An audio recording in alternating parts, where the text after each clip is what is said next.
ఆవిడకి తెలియదు. ముందు నీ బాబాయిని చూపించరా ముందు. అదేవిధంగా వివేకానంద రెడ్డి గారి కేసు సిబిఐ ఎంక్వైరీ జరుగుతుంది. సిబిఐ ఎంక్వైరీలో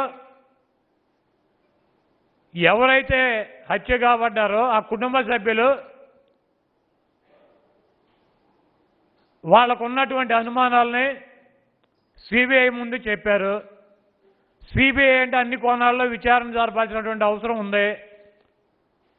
మా ఎంపీ అవినాష్ రెడ్డి గారిని కావచ్చు, లేకపోతే మా ఎంపీతో ఫోన్ సంభాషణలో ఎవరైతే ఉన్నారో వాళ్ళందరినీ కూడా విచారణ పిలిచి విచారణ జరుగుతుంటే వీళ్ళే ముద్దాయిలని చెప్పి 420 నా కొడుకులందరూ డిసైడ్ చేస్తారు.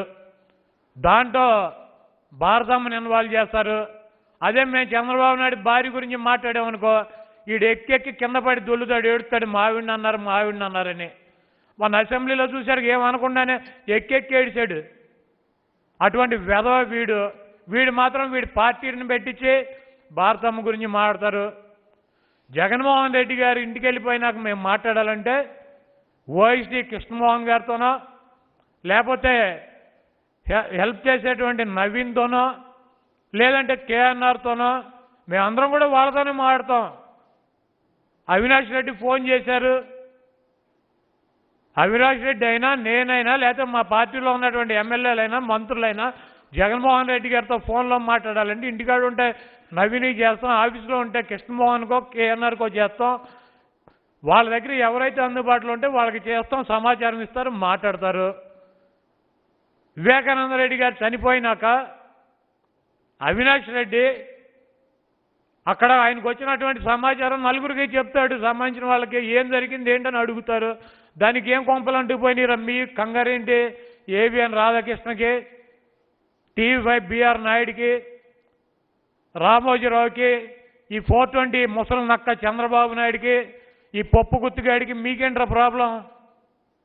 సిబిఐ ఇంకో కోణంలో కూడా ఎంక్వైరీ చేయాలి. ఆ రోజు వివేకానంద రెడ్డి గారు చనిపోయినప్పుడు ముఖ్యమంత్రిగా చంద్రబాబు నాయుడు ఉన్నాడు. చంద్రబాబు నాయుడు ఫోన్ కాల్స్ను కూడా ఆ రోజు చంద్రబాబు నాయుడుతో కడప జిల్లా వాళ్ళు ఎవరెవరు మాట్లాడారు, ఇంటెలిజెన్స్ డీజీ ఏపీ వెంకటేశ్వరరావు చంద్రబాబు నాయుడు ఏం మాట్లాడుకున్నారు ఫోన్లలో, ఆ జిల్లా ఎస్పీ డీజీపీ ఏం మాట్లాడుకున్నారు, కడప జిల్లాలో ఉన్నటువంటి తెలుగుదేశం పార్టీ నాయకులు చంద్రబాబు నాయుడు లోకేష్ ఏం మాట్లాడుకున్నారు, దాని మీద కూడా సిబిఐ ఎంక్వైరీ చేయాలి. దీనికి జగన్మోహన్ రెడ్డి గారు కాదు ముఖ్యమంత్రికి ఉన్నదే చంద్రబాబు నాయుడు. హత్య జరిగినప్పుడు చంద్రబాబు నాయుడు ఉన్నాడు. తర్వాత 3 నెలలు చంద్రబాబు నాయుడే ముఖ్యమంత్రిగా ఉన్నాడు. నువ్వెందుకు ముద్దాయిని పట్టుకోలేకపోయావు? 420 నా కొడుకు కాబట్టా, లేదా దాంట్లో నువ్వు ఇన్వాల్వ్ అయి ఉన్నావు కాబట్టా? ఎందుకు ఛార్జ్ షీట్ వేయలేకపోయారు ఆ రోజు? ఎందుకు అవినాష్ రెడ్డో జగన్మోహన్ రెడ్డి గారో లేకపోతే ఎవరున్నా కూడా మీరు ఎందుకని ప్రశ్నించలేకపోయారు? భయపడ్డారా? సిబిఐ రాకూడదు ఈ రాష్ట్రంలో అని చెప్పి ఎందుకో సిబిఐని బ్యాన్ చేశారు ఈ రాష్ట్రంలోకి.